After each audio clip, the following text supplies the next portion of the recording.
So in this video, I wanted to talk about the role that I'm playing in this situation and why I do the spiritual vlogs and what's my attitude, towards spiritualism in general and like why things are the way they are, basically. So you guys probably know this about me, but I wanted to I try to make it clear that I'm not taking on a role that I don't feel like I'm qualified for. Now, in the past, I kind of entertained the idea of doing it, and I want to explain why I did, and I'm going to explain why I have a spiritual vlog, period. And so, with the vlog, okay, so basically, I'm in a situation in which there's literally no way I can help anybody outside of creating a spiritual vlog and creating my channel. That is the only thing that is within my power to help you. So I want to put that out there first. I also want to say that I feel like it's all of our responsibilities to do everything we can in order to help and support each other. The church has failed us. I don't know if they did it intentionally or they're simply looking out for their own best interests, but they have let us down. In my opinion, they have. Like, I'm not going to judge them, but I'm saying that, like, in my experience, they don't really come to people's rescue the way they could if they really wanted to.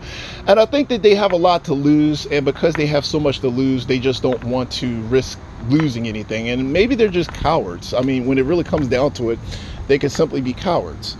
So if they're cowards and they have a lot to lose, they're not going to really do anything to help anybody because they have too much to lose and they're cowards.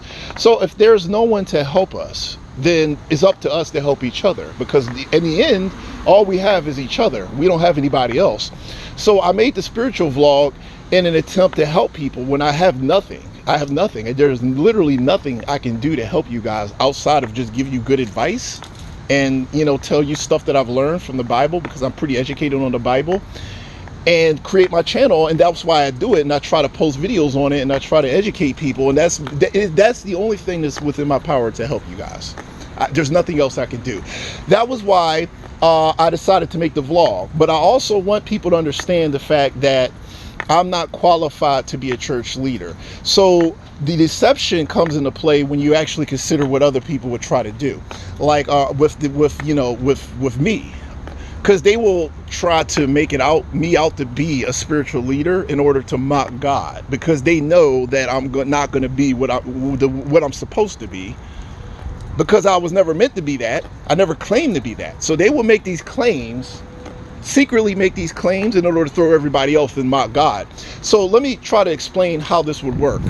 So you're not a spiritual leader. You're just a man of God or a person of God or whatever you want to call it, but you're not like a spiritual, like a church leader or something. You're not the person that people go to in order to sort of see, what God expects from humanity or something.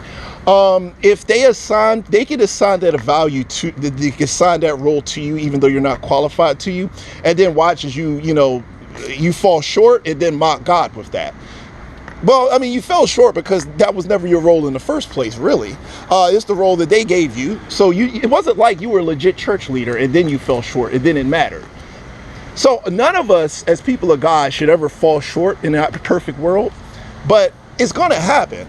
Meaning that you're going to get angry when you're not supposed to get angry, and you might, you're going to curse maybe when you're not supposed to curse, or you're going to give a gang stalker the finger every now and then. I mean, a church leader wouldn't do that. You're going to do that. Some of the time.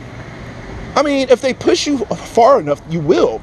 So my take on it, and this is just my take, it's not in the Bible, this is just my opinion on it, is that, see, when you're an actual church leader, you're more shielded from the evil of the world, as opposed to just a person of God who's thrown out in the world and you're surrounded by evil forces working against you 24/7.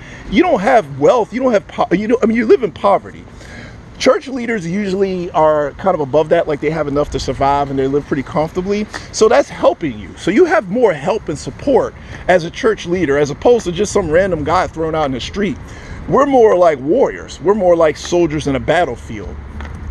So of course people would say, well, people of God, and well, you got to remember that we're still people.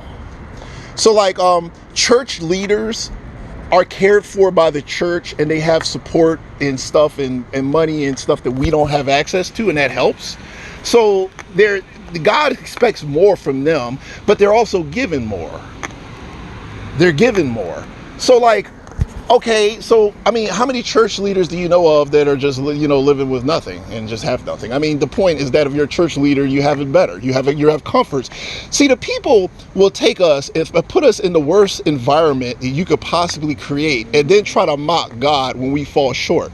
See, that's why they call Satan the great deceiver. See, Satan has absolute control over this world, and he sets things up to look a certain way, even though it's not that way. And people are easily deceived. That's why they say that in the Bible, in Revelations in the Bible, it says that people are going to be deceived by him. They're going to be deceived. At the end of the world, at the end times, everybody is going to be deceived by him, because he lies and he cheats and he has these gang stalkers and he can manipulate anybody into believing anything. And that's why, another reason why I do this is because I can see through a lot of his deceptions. Like the evil around me, I can see through the deceptions of the wicked a lot of the times. Maybe not all the time, but a lot of the times I could see through the deception. Of course, we at some point want to get to the point where we're going to be perfect, but we don't have that setup. Like, it's harder for us to get it, regardless of whether we're people or God or not. We have to fight for it, and it's like a road that we have to go down in order to get it. But you got to remember, the opposition against us is so extreme. We have extreme opposition. Okay, let me give you an example. The gang stalkers surround me all day long, and they attack me spiritually all day long. They're around me right now. I mean, I go around the corner, there's somebody working against me. I have no support system. I don't have anybody helping me. I have nothing. So, I mean, as a person, a God-fearing person or not, that's a challenge. And I think that a lot of church leaders don't face the challenges that we face. And it's like, I'm not saying, so if you're going to take that role, I mean, if you're going to represent God, I mean, of course, God does a little bit, he gives you a little bit more, makes it a little bit easier. So for us, since we're in the war zone, we're fighting the war. I fight a war against these people every day. They're around every corner. I could show you somebody who's working against me. I could just walk around the corner. You'll see some evil monster trying to do everything he can to attack me spiritually. So I go through my life all day like that. And that's why, I can't take on that role. So I wanted to clear this up. I'm not saying that I'm justifying any bad action. I'm not justifying. I'm simply saying it makes sense when you think about it, not saying I'm right. I mean, if you're in a war zone, every single human being is working against you, constantly trying to tear you down, and you're dealing with poverty, deception. You're dealing with this is basically the most toxic environment imaginable.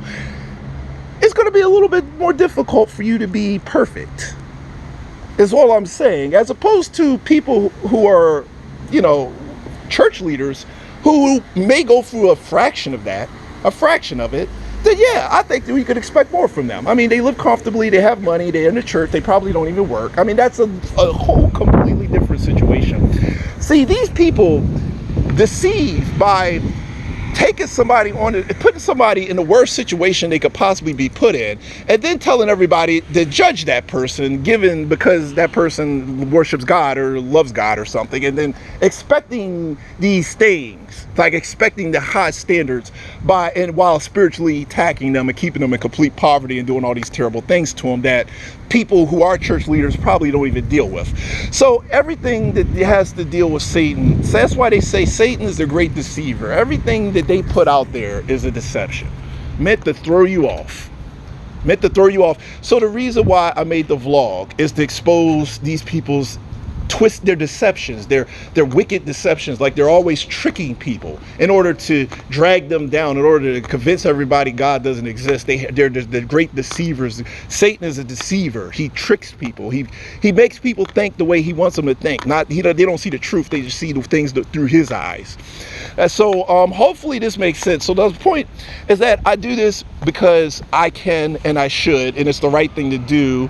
And for some reason, people are easily led astray, and they don't see the truth. And we don't have strong leaders in the church. In my opinion, we don't have strong leaders. The church people have stuff to lose. They're not heroes. They're not God's warriors. They see themselves as just like people who have a job and they might believe in God. I don't know. Like, I'm not pointing out any one particular church leader. I'm just using a generalization. I think a lot of people have been let down by the church. So, and It's up to us to support each other because nobody's going to support us. Nobody's going to come to the rescue. We don't have any heroes. So I think that we should all do what we can to support each other, and that's the point of the vlog. I want to make it clear that I am not a church leader. Don't look to me to see exactly what you're supposed to do with God or anything like that, dude. I am in a war zone. And if I get to the point where you can look at me that way, I'll let you know. But I'm not claiming to be the person everybody looks to see exactly how they're supposed to behave, because that's a very specific role. And it doesn't qualify for people who are thrown in the world's most evil, toxic, sadistic environment. I mean, you got to remember that I'm in the worst environment imaginable.